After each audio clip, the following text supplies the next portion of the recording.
Kwanza naomba nitumie fursa hii kuwashukuru sana Watanzania wote kwa salamu mbalimbali wanazozitoa za pole na za kututia moyo wakati huu ambapo limetokea tatizo hili la kukatika kwa barabara ya kuelekea mikoa ya kusini. Tunaomba turudie tena kuwapa pole wenzetu wa mikoa ya kusini na Watanzania kwa ujumla.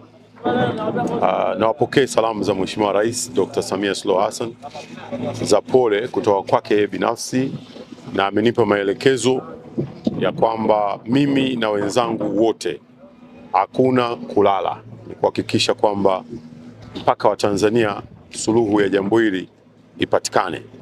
Nitoe ripoti kwa Watanzania ili wapate kujua nini ambacho kinaendelea katika eneo hili la Somanga, lakini vile vile na katika eneo hili la mto Matandu. Upande wa Somanga tumefanikiwa kwa kiwango kikubwa sana kwa njia ya dharura kuweka mawe makubwa, ambapo tumeweka mawe makubwa zaidi ya gari 100 tumeziweka pale kwa malengo ya kwamba maji yanaweza kuendelea kupita, lakini juu magari na yenyewe yapite.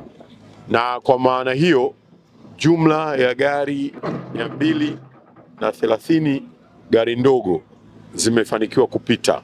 Tulianza kuruhusu kupitisha magari saa 11:30 kuja saa 12 kamili asubuhi alfajiri ya leo, na mpaka sasa gari ndogo 230 zimefanikiwa kupita.